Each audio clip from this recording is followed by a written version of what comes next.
September article. Hey! We've come with another monthly report. Sit down and have a nice read. I'm excited to share the news. Today we will discuss gameplay and questing, also show off the innovative hotkey system and end up with a small surprise. Quest generation, gameplay loops, repetition, roguelikes. I'm sure many of you have played or heard of randomly generated mission content for games. It's a fairly tested system that makes repetition less mundane and allows for interesting scenarios. Secret rooms, surprise events. I can name some games on top of my hat that uses room generation, Warframe, Enter the Gungeon, The Binding of Isaac. I could go on and on. Sierra Caves on Season 3 is an example of unlimited content, but it has neither a specified beginning or an end. The goal for Season 4 is to create a more interesting and varied gameplay loop. We know how people enjoy caravans, which allow strangers to teaming up for personal gain. We know that people like repeatable quests. Toxic Caves with Cathedral are all-time favorites. Most of the missions take months and a crew of people developing and polishing every aspect of it. But what if we could create a PvE quest framework? Implement another gameplay loop that players can participate in freely? I've begun to prototype this right after I have finished the beta Live Town system. So let's discuss randomly generated quests. The fundamentals. A party-based PvE experience with start and end of the quest, tied with maps in between, generated by the defined length of a quest. Quests are limited to full party size and scaled appropriately. Loot in the maps is randomly generated, in similar style how Toxic Caves loot is. The final map has a quest goal: Raiders camp to wipe out, caravan to save, pre-war item to retrieve, or anything else that gets implemented with the quest system. Players have knowledge of their goal, quest length, and difficulty from the notice board where they picked up the quest. Additional to loot and experience gained from the quest, there is also an experience reward for finishing a quest, pay in caps, and sometimes an item reward. This is per player based, so, for example, everyone from 4 players would get 2,000 bottle caps, metal armor and a handful of experience upon completion. Issues and ways to solve them. Backstabs. 1. This is not an issue, to be exact. The unprotected towns with increased risk reward should not limit the PvP aspect. This is wasteland after all. 2. But protected towns should have either completely disabled PvP or have a reputation impact for friendly fire. We have to experiment with which one will be better for new players. Matchmaking. 1. Players have to be able to find each other.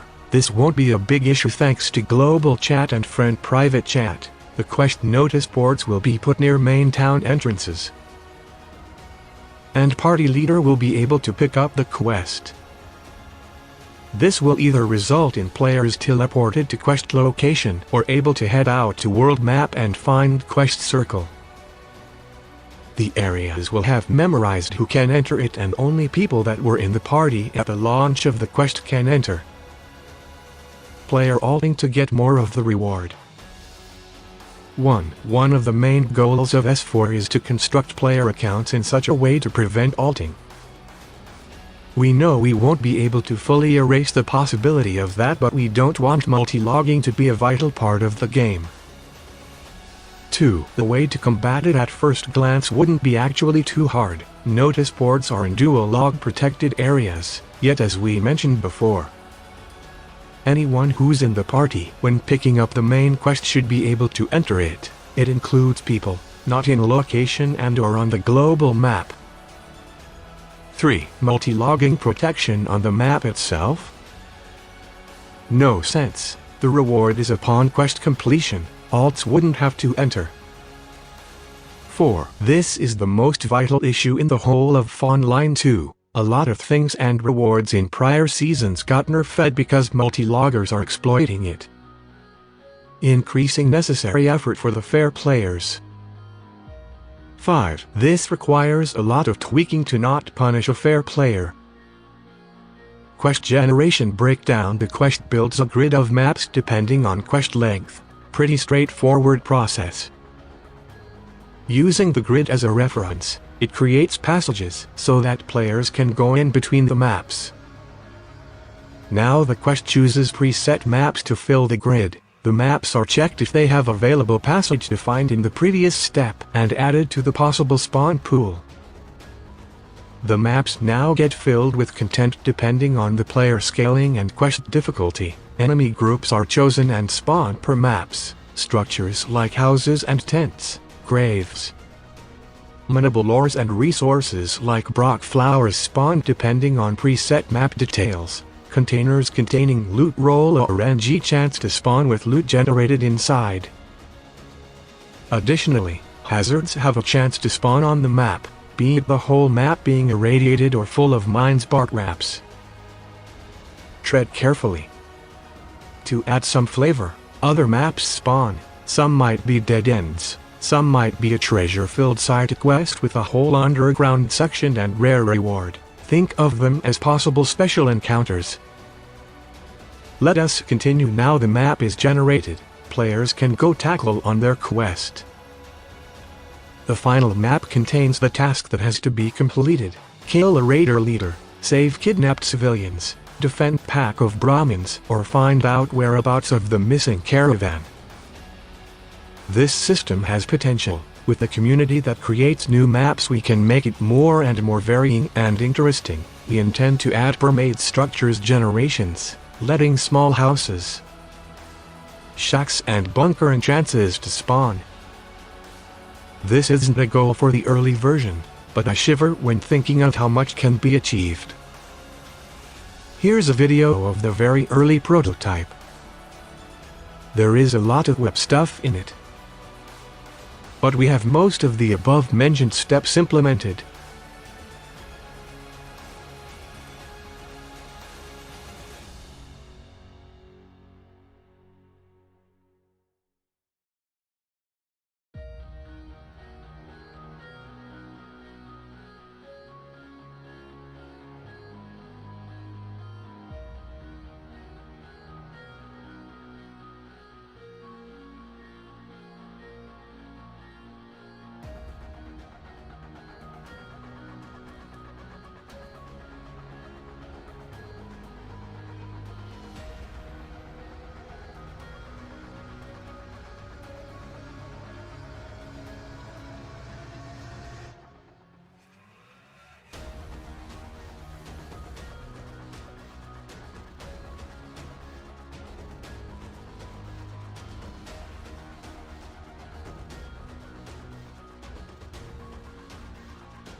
To note, container spawns and passage grids were put closer to the middle, so I don't have to walk through whole map size.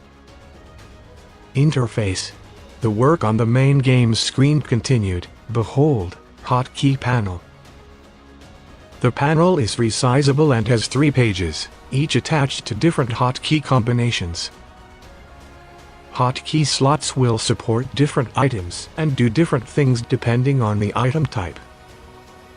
Armor's left-clicking on armor hotkey puts on the first possible armor found of the type. Weapon left-clicking weapon puts it into the main hand, right-clicking puts it into a second hand. Ammo will switch the ammo type on the currently used weapon. Example, AP from JHP. Drug left-clicking uses the drug on yourself, right-clicking allows you to specify the target you will use it on. Skills perks depending on the type. They allow you to use on self or target, or both with left-click right-click. Hotkey icons will show the amount of item if it is a stackable item and if the player even has the hot guide item in inventory, or if an action is in cooldown. Keyboard hotkeys also work. We haven't settled how will hotkeys react to things like drugs or skills. We will either add customization for each hotkey slot to let the player choose a priority, or resolve the second action with another hotkey. Hotkeys don't have to be visible on the main screen to work from keyboard keys. Here's a video of the hotkey system recorded by Balthasar. It seems he forgot to put on pants. Oh, silly Balthas.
We plan for the hotkey file to be shared between players, and we're looking towards saving it in such a way to make it easy.